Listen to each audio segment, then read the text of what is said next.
They say that the best way to learn a language is by immersing yourself in it. But what if you don't have time for immersion? If you're looking to improve your English fluency without having to spend hours on end studying grammar rules and vocabulary words, stay until the end because I'm revealing some key tricks that helped me improve my fluency and my confidence.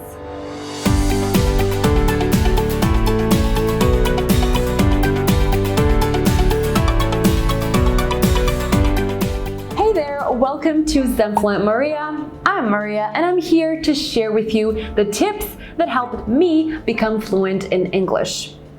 If you're struggling with the same issue, then this video will be perfect for you.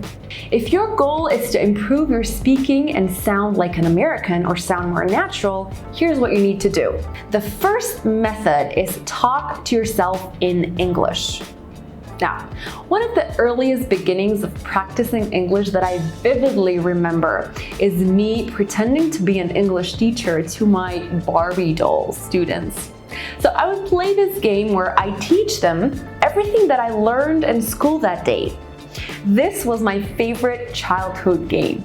No wonder I decided to follow my dream and make it a career. Now, my point here is that I found an interesting way to talk to myself in English. Of course, at that time, my vocabulary consisted of about 15 to 20 words, but as I grew older, I continued this practice. I would come home from school and talk to myself about my day.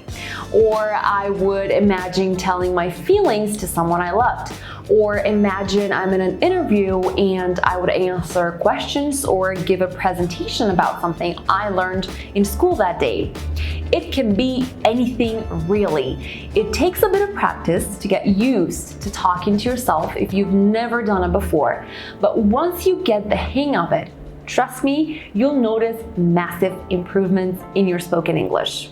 Now, I want to know, have you ever used this method for improving your English fluency? If you did, I would love to know if it works for you. So let me know in the comments below. The second method you need to try is read and retell the story out loud. This is a great method I used whenever I practiced reading. So I would find a short text in a book or a blog post online, read it silently, and then retell the story out loud. So basically, summarize a short article with your own words out loud. Now, the first couple of times you practice, you will most likely run out of words, and you may have to look at the text to remind yourself of some words or phrases. What matters here is to get your brain used to think in English and boost your vocabulary and speaking. The next thing you need to try is speech shadowing, which is listening to phrases and then repeat. This is one of my ultimate favorite methods that I had lots of fun with. For those of you that don't know what speech shadowing is, to put it simply, shadowing is a technique for learning English where you repeat an audio just after hearing it. You're actually acting like the shadow of what was just said by repeating the words back out loud in order to learn them better.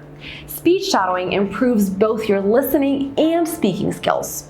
So what I would do is play a movie or an episode of a TV show, add English subtitles, and begin. Find a moment where the actors are having a conversation and stop at each phrase. First, listen and read from the subtitles, and then go back, play it again, but this time, once you pause, copy what the actor said with the same intonation and pronunciation. Now, you have two options here. The first one is copy the entire phrase exactly as the actor said it, and the second, choose a word that you find difficult to pronounce and repeat that word for a couple of times.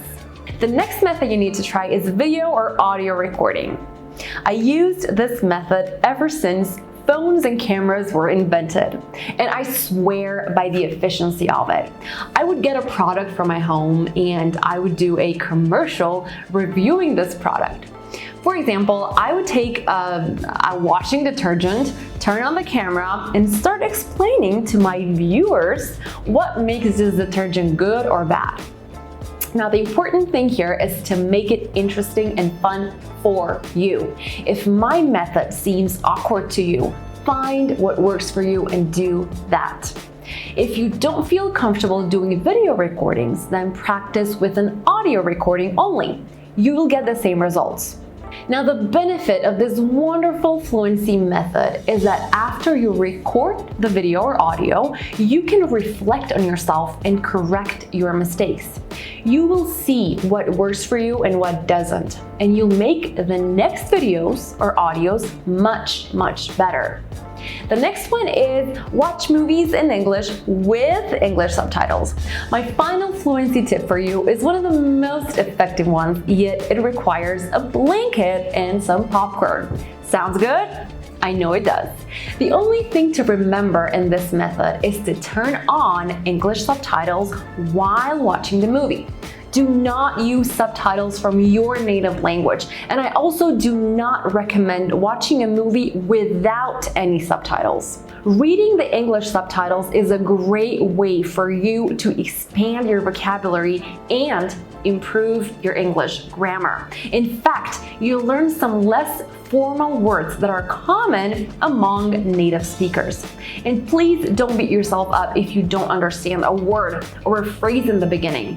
What matters here is to understand the point of the movie. As time goes by, you'll get much better, I promise.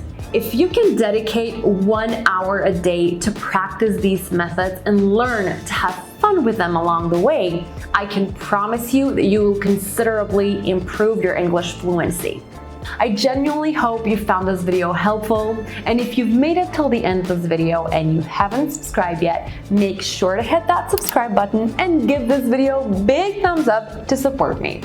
Until the next video, stay zen and have a wonderful day ahead. Bye.